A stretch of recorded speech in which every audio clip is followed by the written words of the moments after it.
t'as vu par exemple un homme quand il trompe sa femme, ça veut pas dire qu'il l'aime pas. Hein. Alors qu'une femme qui trompe son homme, c'est parce qu'il y a déjà une alerte dans son couple. C'est parce qu'elle n'est pas comblée dans son couple. C'est pas toujours Et le regarde, cas, hein. une femme, regarde, c'est simple. Tu vois, un homme, il peut tromper sa femme avec une fille largement plus belle ou tout ce que tu veux. Pas pour autant qu'il rentre pas à la maison, il reste avec sa femme, ça restera toujours son premier bureau.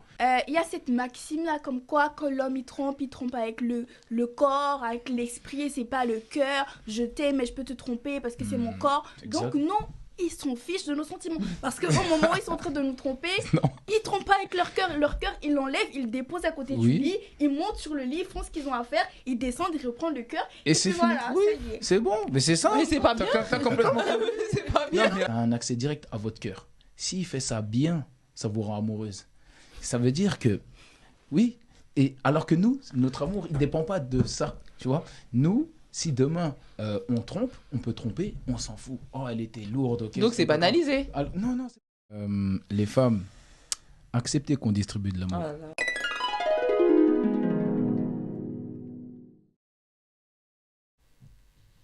Bonjour ou bonsoir en fonction de l'heure à laquelle vous nous regardez.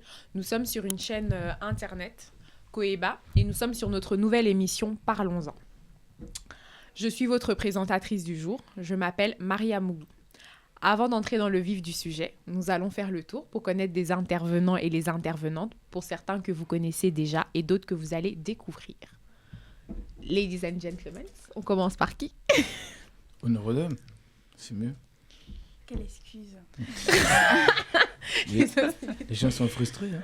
Alors, moi c'est Marie-Francine, étudiante de son état littéraire et qui est là aujourd'hui pour défendre un sujet assez épineux. Tu y vas. Bien sûr. Alors moi je m'appelle Exaucée, je suis étudiante aussi en droit. Et c'est vrai qu'on va parler d'un débat très très controversé là dans la communauté, donc ça va être vraiment intéressant. Moi, je m'appelle Alpha et je suis venu aussi participer à un débat que je trouve pas controversé. C'est très bien comme ça. C'est un bon débat. Alors, moi, c'est Daniel. Et voilà, un plaisir pour moi d'être avec vous aujourd'hui. Et comme tout un chacun l'a souligné, participer à un débat aussi pimenté. Et du coup, voilà, vous avez pu remarquer que déjà certaines personnes ont des désaccords. On en a parlé un peu avant de lancer l'émission, donc nul doute que cette émission sera fructueuse. Ça va chauffer. Avant d'annoncer le sujet, il y a énormément de tests de fidélité en ce moment en Afrique, sur les chaînes YouTube. Et on se rend compte qu'il y a de plus en plus d'hommes qui trompent et en commentaire, les gens ne sont plus choqués. Parfois même, quand on va en Afrique, on parle de la ministre. En lingala, on dit des maîtresses, il y a ministre. On traduit en français, ça c'est la maîtresse du ministre. C'est un peu officiel. Ça ne choque pas. On va dire ça choque moins en fait qu'avant. Tout simplement, on se dit, même dans les commentaires, finalement, même si tu as trompé, c'est pas grave, il faut rester. Vous avez votre foyer à construire. Le sujet d'aujourd'hui, le débat même d'aujourd'hui, la tromperie a-t-elle été normalisée par la communauté africaine ? Qui veut se lancer ? Fais-toi plaisir. Non, vu que les femmes ont commencé, fais-toi plaisir. Elles se sont présentées. Bon, maintenant, ça hésite un peu. Mais on va lancer comme ça va les mettre sur les rails direct. Mais déjà, tu as dit qu'avant, c'était pas normal. Déjà, que ça soit avant ou maintenant, dans la communauté africaine, nous, on ne connaît pas la tromperie. On connaît la polygamie. Ça veut dire que c'est pour ça que c'est dans les mœurs africaines, un homme a plusieurs femmes et c'est pas vu comme en Occident. C'est en Occident qu'on voit ça comme de la tromperie. C'est pour ça que les hommes ici se cachent quand par exemple ils ont des maîtresses. Ce qui en Afrique, ils se cachent beaucoup moins. Parce qu'en Afrique justement, ça fait partie de la culture. C'est de la polygamie. On n'appelle pas ça de la tromperie chez nous. On n'appelle pas ça. Maintenant, aujourd'hui, c'est devenu avec la nouvelle époque, les réseaux, et avec tout ce qu'on voit, par exemple, quand on voit ce qui se passe en Occident et un truc comme ça, maintenant, les femmes sont devenues beaucoup plus exigeantes, veulent plus conserver leur mari, ne veulent plus voir la polygamie. Du coup, eux, les hommes, ils continuent. Et maintenant, on appelle ça de la tromperie. Mais en soi, c'est pas... Qu'est-ce que tu as envie de répondre, Marie-Francine ? Alors, je trouve qu'il a totalement raison. Il faut savoir que de base, la société africaine, c'était plus des polygames. Avec l'arrivée du christianisme, on a connu la monogamie. Et les hommes africains se sont joués les hypocrites. Ils ont adopté cette soi-disant monogamie et derrière, ça continue à aller voir ailleurs. Alors, je dirais normaliser en Afrique, oui, mais pas accepter. Parce qu'à l'heure d'aujourd'hui, il n'y a aucune femme qui trouve totalement normal, que ce soit avant l'arrivée du christianisme ou des nouvelles normes sociales, que son homme aille voir ailleurs. Toutes les femmes sont jalouses, toutes les femmes veulent un homme unique à elles seules. Donc je trouve que c'est normal. C'est pas possible ce débat. Avant comme on fait le tour de table, Exaucé, ton avis, avant d'entrer vivement dans le sujet. Alors moi j'entends les deux avis et je suis d'accord avec les deux, mais moi je pense plus pour l'avis d'Alpha. Je pense que la tromperie a été banalisée. Peut-être pas normalisée, parce que comme elle a dit, oui, tout le monde veut son homme à être toute seule, la personne avec qui elle a juré les vœux, mais ça a été quand même assez banalisé. Comme tu l'as dit, c'est très normal d'avoir une maîtresse, ou même lorsque tu te maries et t'entends que ton mari a une maîtresse, tout le monde va te dire non, reste, c'est pas grave, Kanga Motema, c'est pas grave, vous avez vécu tellement de choses ensemble, vous avez plein de choses à faire. Donc en fait, on le met vraiment au second plan. On fait comme si c'était pas une tromperie, comme si c'était pas une trahison, comme si c'était normal.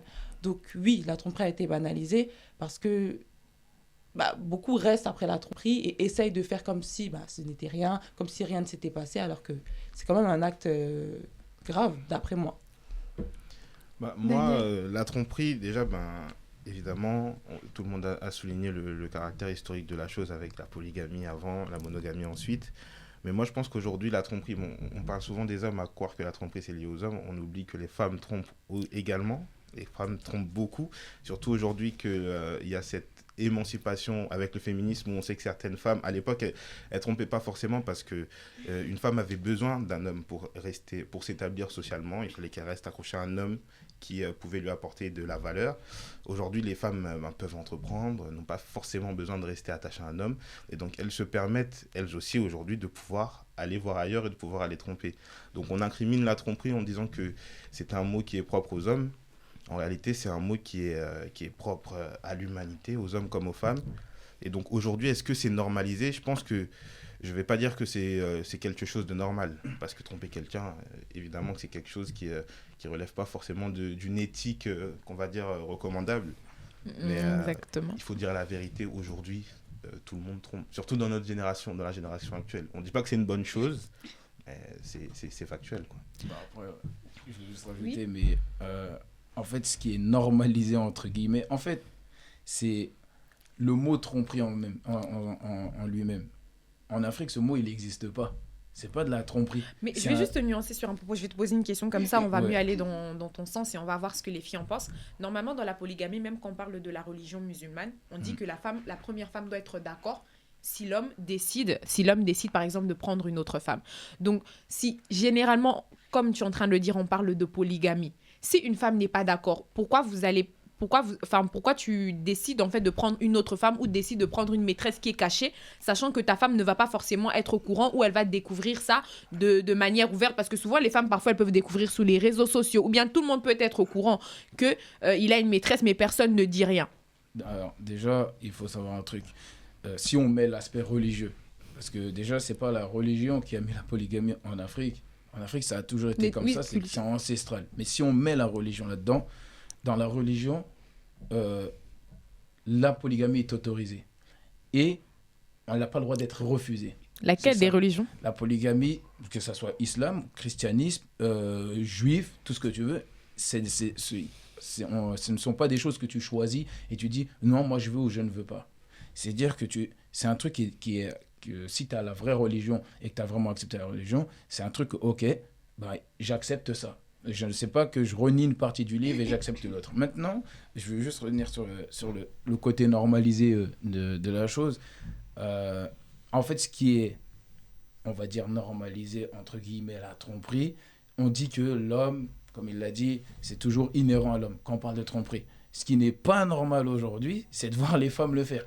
C'est ça, en fait. Et le problème, pourquoi ? C'est parce que quand les femmes, elles le font, ça a beaucoup plus de conséquences que ce que l'homme va faire.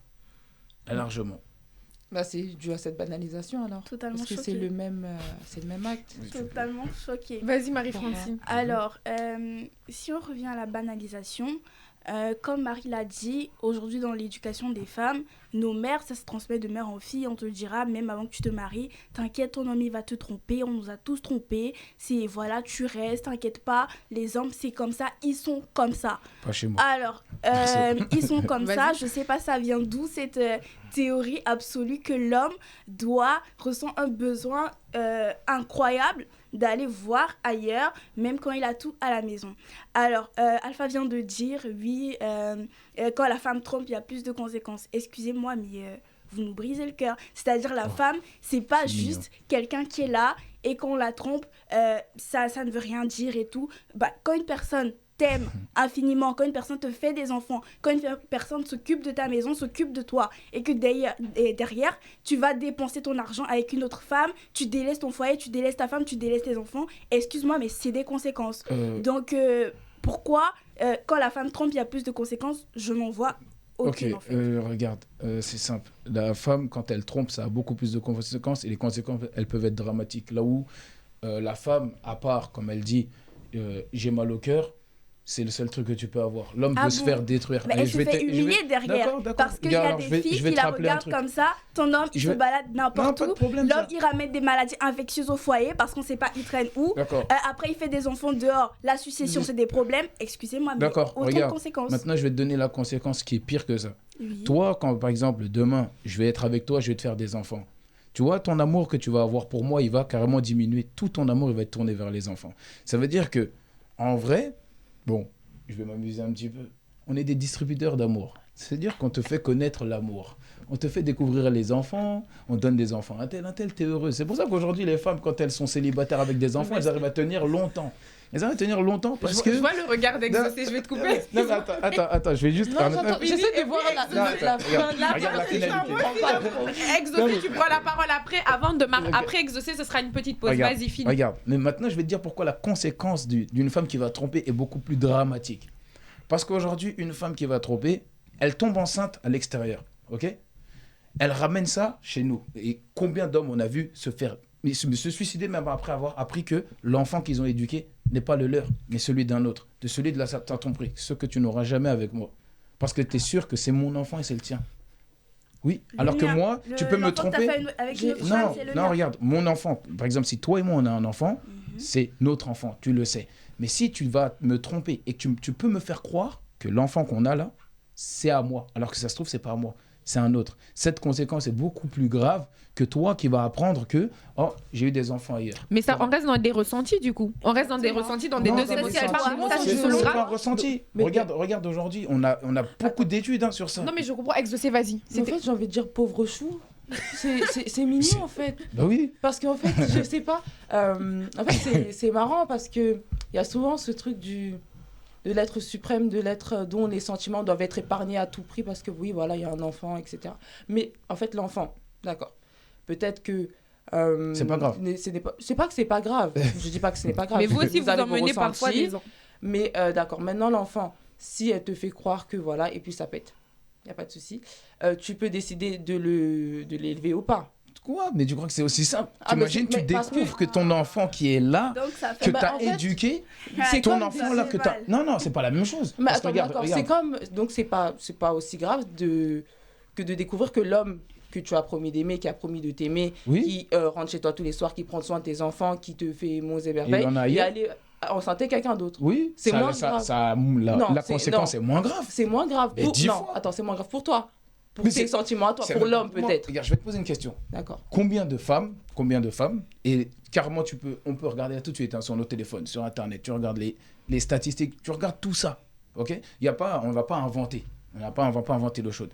Des hommes qui vont se suicider par rapport à ça, parce que cette conséquence, tout court, même dans ta propre famille. Non, attends, regarde, dans ta propre famille à toi, si demain ta mère apprend que toi et moi on était mariés, mais que mon enfant, il est à lui, toi-même, ta famille, ils vont te blâmer. Toi-même, ta famille, c'est une honte, mais c'est... C'est pas une honte d'aller enceinter quelqu'un d'autre en mariage. Je n'ai pas dit que nous, c'est pas honteux. Hein. Oh. Nous, c'est pas honteux. La différence, encore une fois, ce que je te dis, c'est que, comme tu viens de le dire, moi, je rentre à la maison, je fais tout pour toi. Ok, je t'ai trompé, j'ai donné des enfants ailleurs. Le seul truc que toi, tu vas avoir, c'est que tu vas avoir mal de te dire, il y a une autre femme qui profite de mon mari.